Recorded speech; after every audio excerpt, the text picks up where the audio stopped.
اعوذ باللہ من الشیطان الرجیم بسم اللہ الرحمن الرحیم۔ عصائے موسیٰ علیہ السلام۔ یہ حضرت موسیٰ علیہ السلام کی وہ مقدس لاٹھی ہے جس کو عصائے موسیٰ کہتے ہیں۔ اس کے ذریعے آپ کے بہت سے ان معجزات کا ظہور ہوا جن کو قرآن مجید نے مختلف عنوانوں کے ساتھ بار بار بیان فرمایا ہے۔ اس مقدس لاٹھی کی تاریخ بہت قدیم ہے جو اپنے دامن میں سینکڑوں ان تاریخی واقعات کو سمیٹے ہوئے ہے جن میں عبرتوں اور نصیحتوں کے ہزاروں نشانات ستاروں کی طرح جگمگا رہے ہیں، جن سے اہل نظر کو بصیرت کی روشنی اور ہدایت کا نور ملتا ہے۔ یہ لاٹھی حضرت موسیٰ علیہ السلام کے قد برابر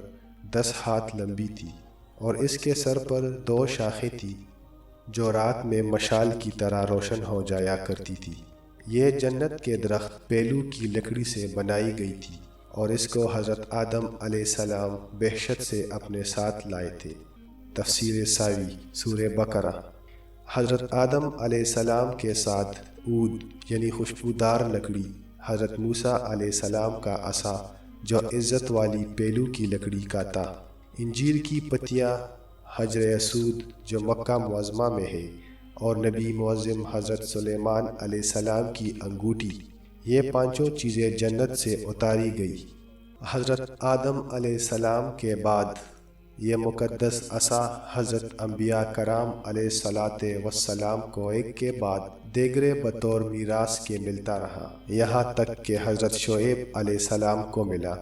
جو قوم مدین کے نبی تھے۔ جب حضرت موسیٰ علیہ السلام مصر سے ہجرت فرما کر مدین تشریف لے گئے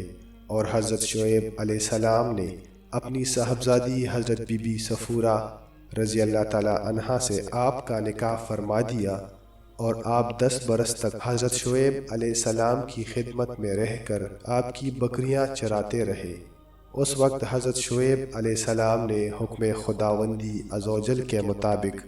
آپ کو یہ مقدس عصا عطا فرمایا۔ پھر جب آپ اپنی زوجہ محترمہ کو ساتھ لے کر مدین سے مصر اپنی وطن کے لیے روانہ ہوئے اور وادی مقدس مقام یعنی طویہ میں پہنچے تو اللہ تعالیٰ نے اپنی تجلی سے آپ کو سرفراز فرما کر منصب رسالت کے شرف سے سربلند فرمایا۔ اس وقت حضرت حق جل مجدہ نے آپ سے جس طرح کلام فرمایا، قرآن مجید نے اس کو اس طرح بیان فرمایا کہ اور یہ تیرے داہنے ہاتھ میں کیا ہے؟ اے موسیٰ عرض کی یہ میرا عصا ہے، میں اس پر تکیہ لگاتا ہوں اور اس سے اپنی بکریوں پر پتے چاٹتا ہوں اور میرے اس میں اور کام ہے۔ دوسرے کاموں کی تفسیر میں حضرت علامہ ابو البرکات عبداللہ بن احمد نسبی علیہ رحمہ نے فرمایا کہ مثلاً اس کو ہاتھ میں لے کر اس کے سہارے چلنا، اس سے بات چیت کر کے دل بہلانا، دن میں اس کا درخت بن کر آپ پر سایہ کرنا، رات میں اس کی دونوں شاخوں کا روشن ہو کر آپ کو روشنی دینا، اس سے دشمنوں، درندوں اور سانپوں، بچھوؤں کو مارنا، کنویں سے پانی بھرنے کے وقت اس کا رسی بن جانا اور اس کی دونوں شاخوں کا ڈول بن جانا، بوقت ضرورت اس کا درخت بن کر حسب خواہش پھل دینا، اس کو زمین میں گاڑ دینے سے پانی نکل پڑنا وغیرہ۔ حضرت موسیٰ علیہ السلام اس مقدس لاٹھی سے مذکورہ بالا کام نکالتے رہے، مگر جب آپ فرعون کے دربار میں ہدایت فرمانے کی غرض سے تشریف لے گئے اور اس نے آپ کو جادوگر کہہ کر جھٹلایا تو آپ کے اس عصا کے ذریعے بڑے بڑے معجزات کا ظہور شروع ہو گیا، جن میں سے 3 معجزات کا تذکرہ قرآن مجید نے بار بار فرمایا ہے جو حسب ذیل ہے، اور ہماری اگلی ویڈیو میں وہ معجزات انشاءاللہ ہم شیئر کریں گے جو کہ ڈسکرپشن میں آپ کو اس کا لنک مل جائے گا۔ اللہ حافظ۔ تفسیر میں حضرت علامہ ابو البرکات عبداللہ بن احمد نسبی علیہ رحمہ نے فرمایا کہ مثلاً اس کو ہاتھ میں لے کر اس کے سہارے چلنا، اس سے بات چیت کر کے دل بہلانا، دن میں اس کا درخت بن کر آپ پر سایہ کرنا، رات میں اس کی دونوں شاخوں کا روشن ہو کر آپ کو روشنی دینا، اس سے دشمنوں، درندوں اور سانپوں، بچھوؤں کو مارنا، کنویں سے پانی بھرنے کے وقت اس کا رسی بن جانا اور اس کی دونوں شاخوں کا ڈول بن جانا، بوقت ضرورت اس کا درخت بن کر حسب خواہش پل دینا، اس کو زمین میں گاڑ دینے سے پانی نکل پڑنا وغیرہ۔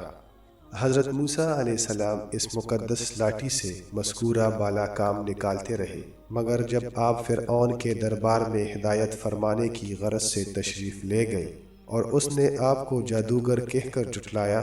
تو آپ کے اس عصا کے ذریعے بڑے بڑے معجزات کا ظہور شروع ہو گیا، جن میں سے 3 معجزات کا تذکرہ قرآن مجید نے بار بار فرمایا ہے جو حسب ذیل ہے،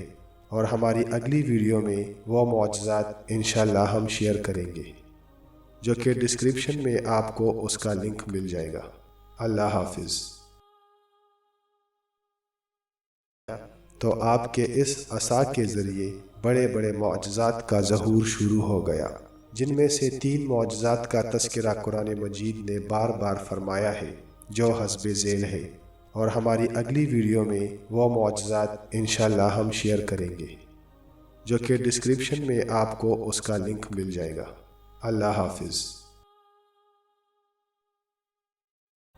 جو کہ ڈسکرپشن میں آپ کو اس کا لنک مل جائے گا۔ اللہ حافظ۔